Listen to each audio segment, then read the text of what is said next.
Praise the Lord दोस्तों। आज का वचन विशेष करके स्त्रियों के लिए है, मेरी प्यारी बहनों के लिए। बहुत सारी बहनें आज ये सोचती है कि उन्हें सर नहीं ढकना चाहिए। हालेलुया। सर नहीं ढकना चाहिए, हम कैसे भी प्रार्थना करें, हम बिना सर ढके प्रार्थना करें, कोई कुछ नहीं बोलना चाहिए। आज बहुत सारे फॉरेन कंट्रीज़ में, बाहर की देशों में कोई सर नहीं ढकता है, तो हम भी क्यों ढके, है ना। आज हम ये सोचते हैं, या बहुत सारी औरतें ऐसा सोचती है कि पिता के सामने सर ढकने की ज़रूरत क्या है ना। पिता, वो तो हमारा पिता है, तो उसके सामने हम सर क्यों ढकें। या फिर सर ढकने की आज्ञा को फॉलो करना अभी ज़रूरी नहीं है, आज्ञा तो पुराने नियम में होती थी। या फिर परमेश्वर प्रभु यीशु मसीह ने सब चीज़ें हटा दी है अभी। अब प्रभु यीशु बस बोलता है कि विश्वास से तुम्हारा उद्धार होगा।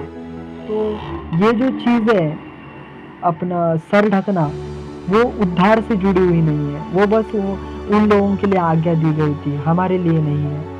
तो मेरी प्यारी बहनों, देखो, ये जो आज्ञा है वो यीशु मसीह के बाद पौलुस के द्वारा दी गई है। ये यीशु मसीह से पहले नहीं दी गई है। यीशु मसीह ने जिन जिन आज्ञाओं को खत्म किया, एक्चुअली यीशु मसीह ने किसी भी आज्ञा को खत्म नहीं किया, उसने नियम शास्त्र को रोक दिया। जब यीशु मसीह क्रूस पे था, उसने क्या बोला कि पूरा हुआ। क्या पूरा हुआ? जितने भी नियम शास्त्र थे सारे के सारे यीशु मसीह पे आके पूरे हुए। उसने नियम शास्त्र को पूरा कर दिया, खत्म किसी चीज को नहीं किया।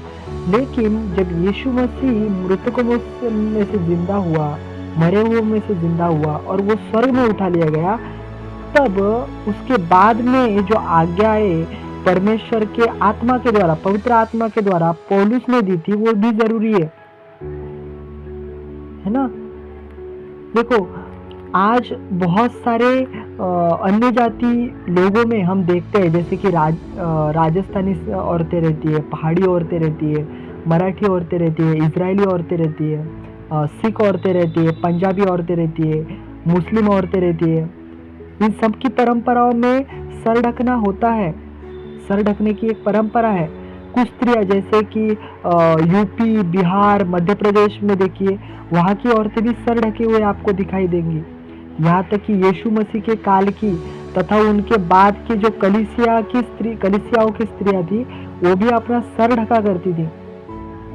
कुछ स्त्रियां कहती है सर ढकना जरूरी नहीं, परमेश्वर ने हमें आज़ादी दी है, हम कैसे भी प्रार्थना करें, कुछ भी करें, परमेश्वर कुछ नहीं बोलेगा। पर मुझे एक बात बताओ, जब आप एक्टिवा चलाते हो, स्कूटी चलाते हो, एक बगमैन चलाते हो, तो रेड सिग्नल पे रुकते हो कि सीधा निकल लेते हो? रुकते हो ना। या ऐसे बोलते हो कि भारत तो आज़ाद हुआ है, हम क्यों लॉ फॉलो करें। भारत अंग्रेजों से आज़ाद हुआ है, कानून और नियमों से नहीं। उसी तरह से परमेश्वर ने हमें नियम शास्त्र और पापों शापों से आज़ाद किया है, अपनी आज्ञाओं से आज़ाद नहीं किया है। उसकी आज्ञा है औरतों ने अपने सर ढकने चाहिए, तो ज़रूरी है हमें सर ढकने होंगे। उसमें कोई अगर या कोई मगर नहीं बोलना चाहिए। बहुत लोग बोलते हैं, बहुत औरतें ऐसा बोलती है कि जॉयस मायर तो सर नहीं ढकती है ना। जॉयस मायर जो है वो तो सर नहीं ढकती है, लेकिन वचन में क्या लिखा है, अगर औरत सर नहीं ढकती तो वो अपने बाल कटवा दे। क्या आप करवा सकते हैं?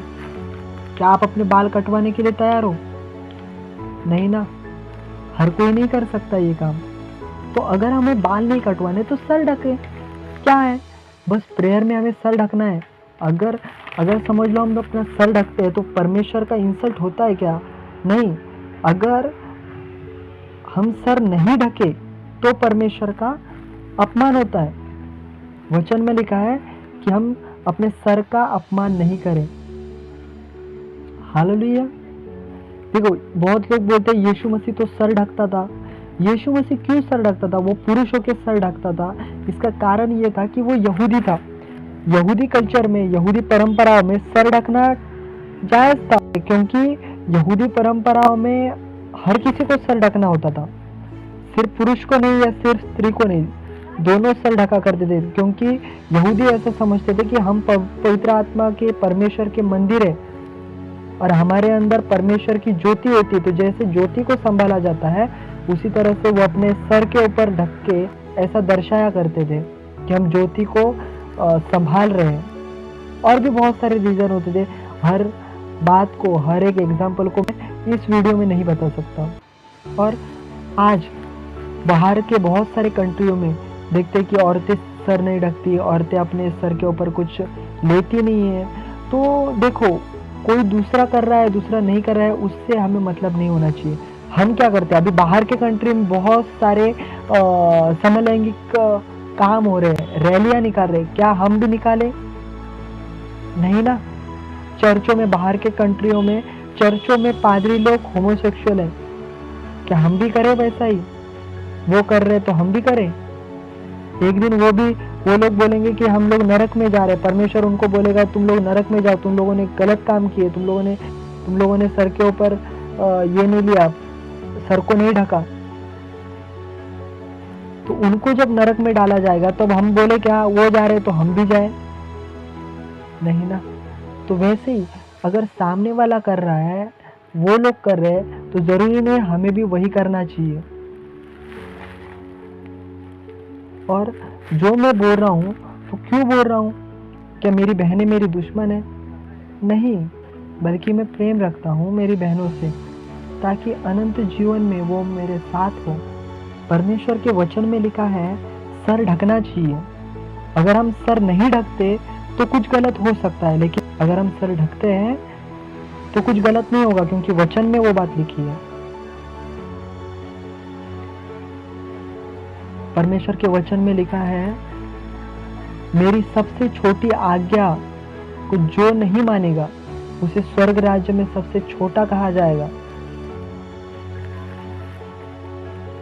टाइम नहीं है इसलिए कम बताया, लेकिन सिर ढकने के कई रहस्य और कई फायदे मुझे पता है, पर बताने के लिए उतना टाइम नहीं है। और बुरा लगा हो तो माफ कर देना, मुझे भी, पौलुस को भी और वचन को भी। लेकिन अपने सरों को अभी से ढकना शुरू करो। आज्ञा पालन में जिद और ढीठ नहीं, परंतु नम्र बनो, ताकि परमेश्वर तुम्हारी नम्रता का फल दे। आमीन। God bless you.